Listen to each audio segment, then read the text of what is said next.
It is time to get rid of these OSB countertops. So today our objective is to replace our painted OSB countertops with new laminate countertops that we'll make down in the shop. So one-day build, $500 budget. See you at the end.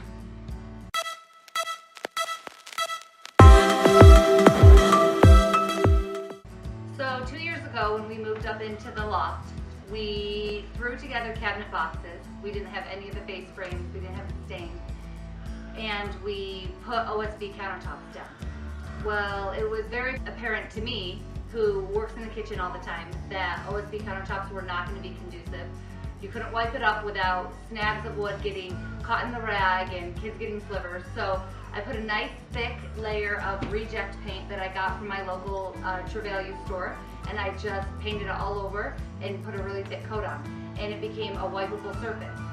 And that lasts for about 9 months. Until it starts chipping away and peeling up. Several options for countertops. One would be laminate, would be the least expensive choice because I can build those downstairs, so we just need to buy the material. Number two, we originally wanted to do concrete countertops because that's something I've never done before. I thought it'd be interesting to learn, and it's something new to learn. The materials for that would have been around $500 or $600. It would have been a little longer build, and since it was kind of unknown, we decided not to do that here. Or we could have done granite, and the granite for this kitchen would have been maybe between $4,000 and $5,000. So since we have a lot of things to spend our money on, we decided to go with the laminate that we can do down in the shop. So that's what we'll be doing today. Yep. Okay, for the first step today is we're going to make a template for this section of countertop. This isn't necessary for every section, but since there's little indentations and bump outs in this particular one, we'll make a template. And to do that, I just cut out some strips of cardboard. I'll hot glue those together, and we'll be able to take this downstairs into the shop, transfer it onto the particle board, and build this section. Normally with a laminate countertop, you just make it slightly deeper, and then it gives you trimmable space in the back where you can make it fit the wall. But this, with all the angles, we decided to go ahead and do it this way. Okay, so we have the template for this section put together. The cardboard, we put some angle braces on here, so hopefully this will make it down to the shop in one piece. If you were trying to make a template you need to transport somewhere further, that's usually a paper template that you can roll up would be better. But now in here I go around and I'll mark different notes about what's going on. Like in this area, I know I want to do an overhang. And in this area over here, I know I want to laminate the underside so it's protected from the water. So I'll go ahead and make those notes on here while it's sitting in place so there's nothing I can forget. We'll take this down to the shop and transfer it onto the particle board and start laminating.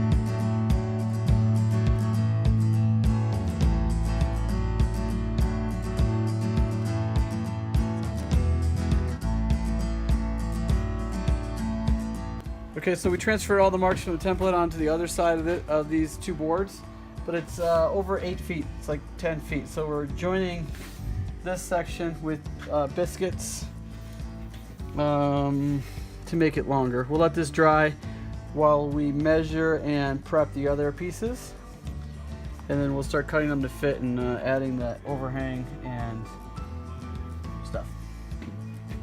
Going good so far. We're a little behind schedule. It's 11:20, so for our one-day build, it may be in jeopardy, but we're going to see what we can do. The kids had a great time making a handprint time capsule to go on the dreaded OSB that was about to be covered, hopefully forever.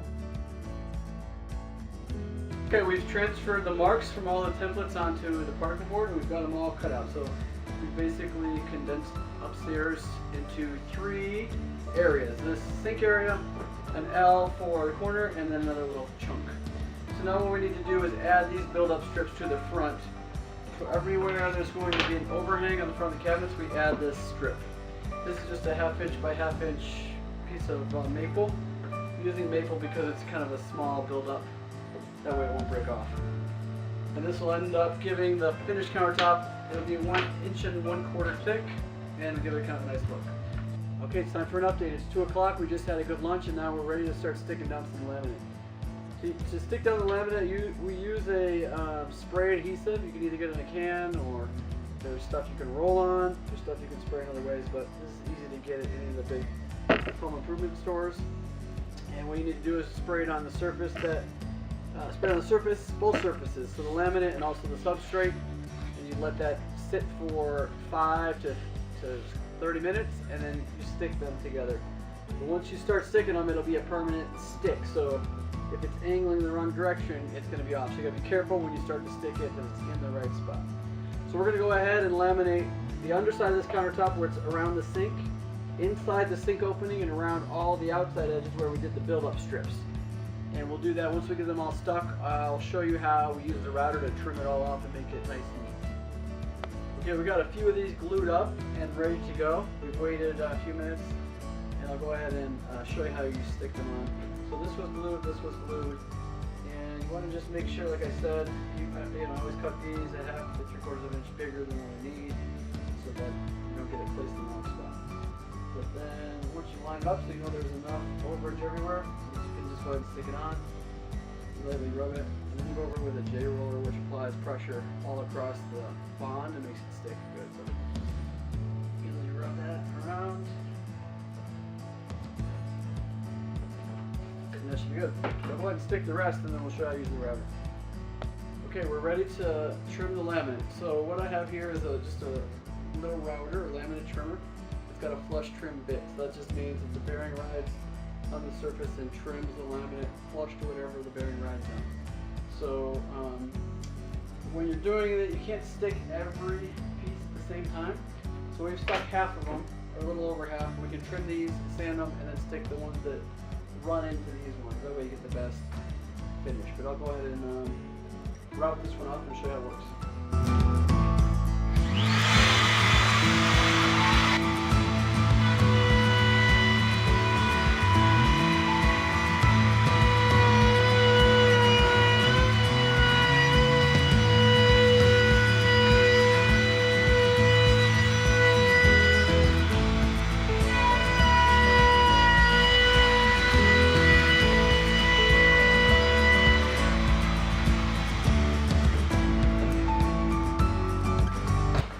That'll need to be sanded top and bottom, and we'll sand this with the belt sander again. We'll show you, and then we'll flip it over and then start working on everything from the top down.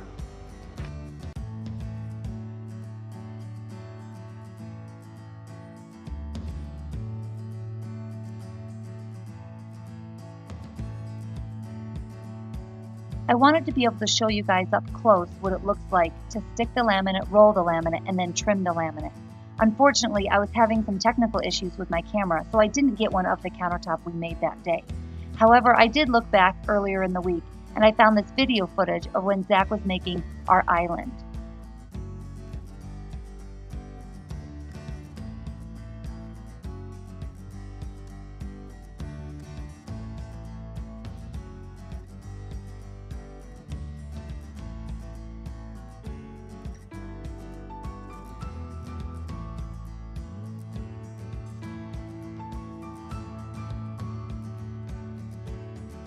While the boys were busy sanding, I got to work filling all the holes with Bondo. There were just a few screw holes that Zach had used for bracing on the subtop that needed to be filled in so that there wouldn't be any dimples in the laminate once we put it on top. So I added the hardener to the Bondo cream, mixed well, and then went around with a putty knife, applying into all the holes and any of the cracks that there may have been. After the Bondo dried, it had to be sanded as well.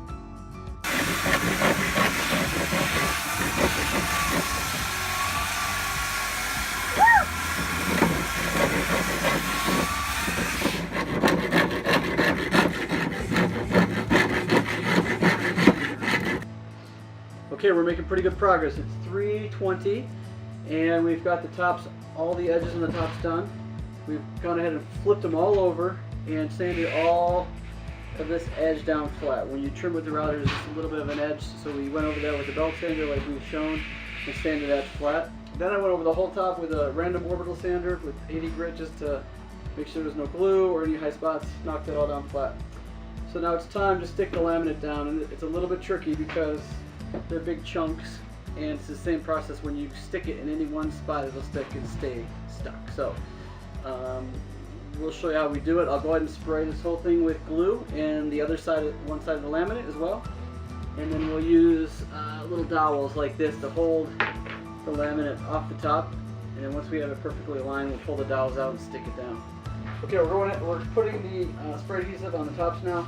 We've done the laminate first, and it's sitting drying. Go ahead and put it on the particle board and let that dry appropriate time.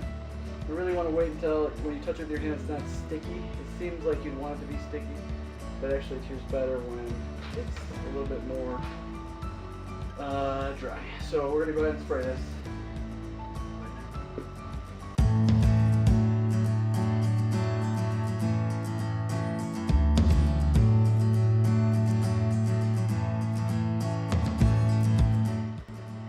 Okay, we have waited an appropriate amount of time.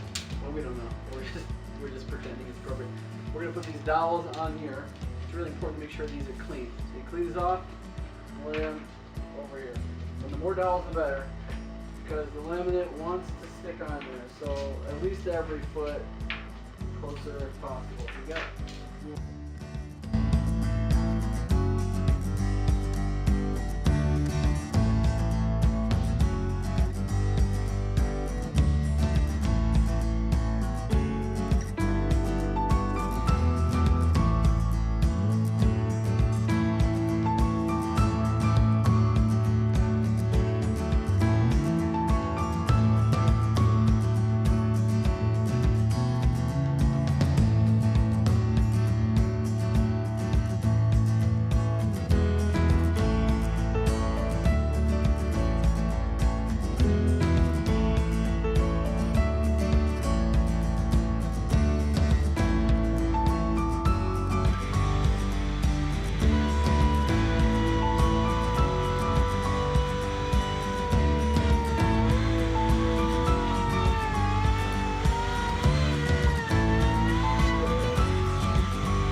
Okay, it's 4:35. We brought the second piece up. The first one we dropped in there because it was boring. This one we brought up, we thought it might need a little cutting. We set it in there and marked where it needs to be cut. So it's just slightly out of square. We actually formed it out of square, but we formed it a little bit too much out of square. So now we're bringing it back a little bit. So it's perfect. It's 5:03. We're going to try to fit this big one, and we have no idea how this is going to turn out.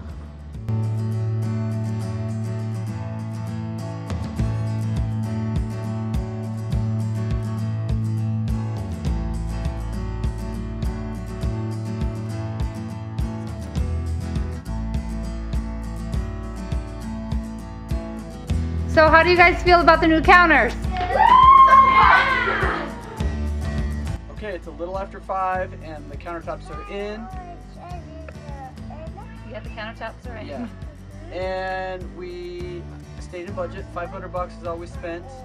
That was the glue, the laminate, the particle board, everything we needed to do it. And we didn't have to buy anything extra.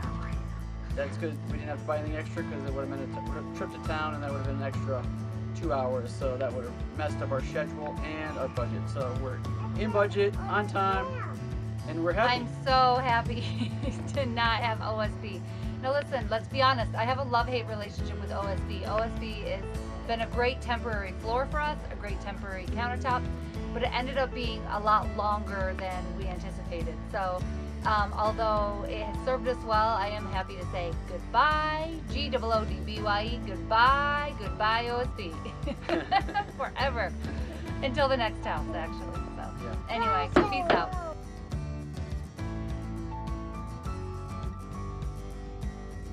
Okay, here's a shot of the whole kitchen with the island and the countertops.